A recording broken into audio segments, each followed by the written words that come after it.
Hello guys, this is Kevork Almassian of Syrian analysts. I remember 2.5 years ago, there was a president, his name is Omar al-Bashir. The Sudanese president, Omar al-Bashir, the guy who was a reason for the partition of his own country into North and South Sudan. This guy, 2.5 years ago, he said, I quote, "Personally, I believe that Bashar al-Assad will live only by force. He will not voluntarily step aside." What happened after 2.5 years ago? He was in Damascus shaking hands with President Bashar al-Assad. If you check the reactions of the Syrian people on social media, the vast majority of them were mocking Omar al-Bashir for his previous statement about Assad and that he will send armies to Syria to conquer Syria and force Assad to step aside. Now he's in Damascus, he's shaking hands with President Assad.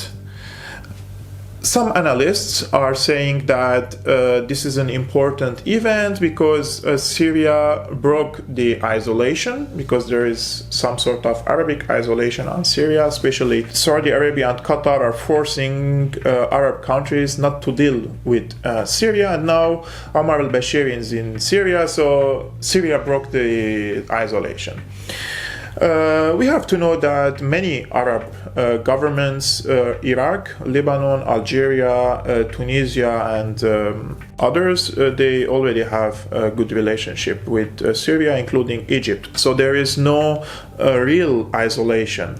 The importance of this visit, in my opinion, lies in that Omar al-Bashir, although he is ideologically closer to the Muslim Brotherhood ideology, but in the last couple of years, he was more or less a puppet for Saudi Arabia, especially after the rise of MBS, Mohammed bin Salman, to power, and he is receiving, it seems, a very good money from Saudi Arabia. So this visit the importance of this visit is that this person, he is working as a messenger, he's not representing himself.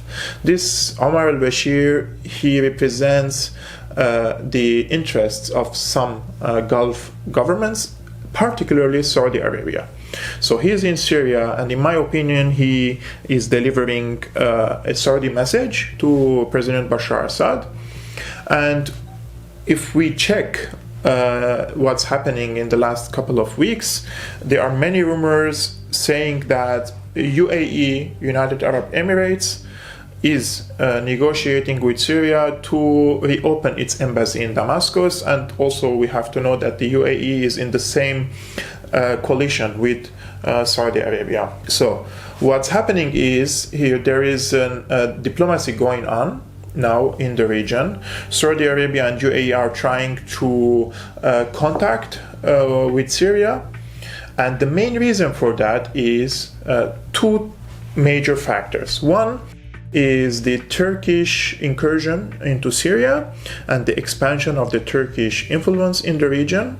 We have to know that despite Turkey and Saudi Arabia are both Islamic Sunni countries, but there is a competition between these two governments, and this was very clear in Syria when a Saudi-backed terrorist group and the Turkish-backed terrorist group, they were fighting each other, and especially in eastern Ghouta. These two states, there is no cohesion in their policies in the region. So, number one, Saudi Arabia is trying to curb the Turkish influence in the region through Syria. And the second is Iran. Maybe Saudi Arabia is promising some money to Syria for reconstruction or to ease the tensions or etc. in exchange to maybe decreasing the numbers of the Iranian forces or the allied forces to Iran. Now, some of you might ask, what will be the decision of Syria? I will tell you one important thing. Syria has two strategic partners, Russia and Iran.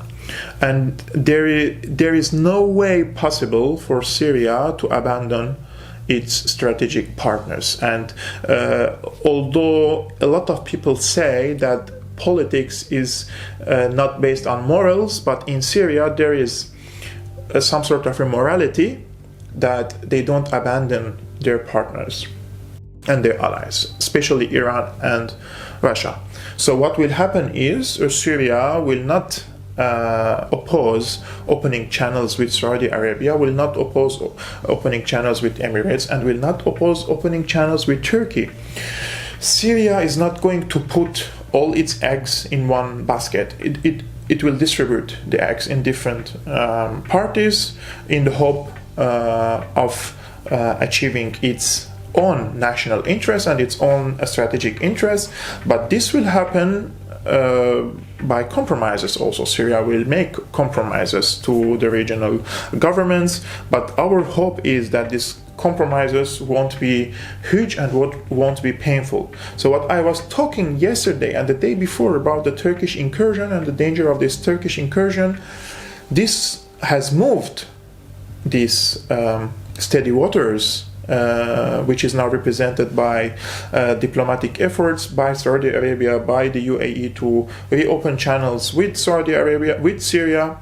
UAE is trying to reopen its embassy in Damascus, and Saudi Arabia is negotiating through security channels, and now it has sent Omar al-Bashir, the Sudanese president, and in my opinion the content of the letter will be leaked in a couple of days, and if I know any more details about it, I will share it with you exclusively on Syrian analysis. So guys, this was all for today. I tried to summarize what's happening in Syria yesterday on the diplomatic level. If you like my videos, please hit the like button and subscribe, and if you appreciate my work, you can donate only $2 per month through patreon.com. You can find all the details in the description below, and see you next time.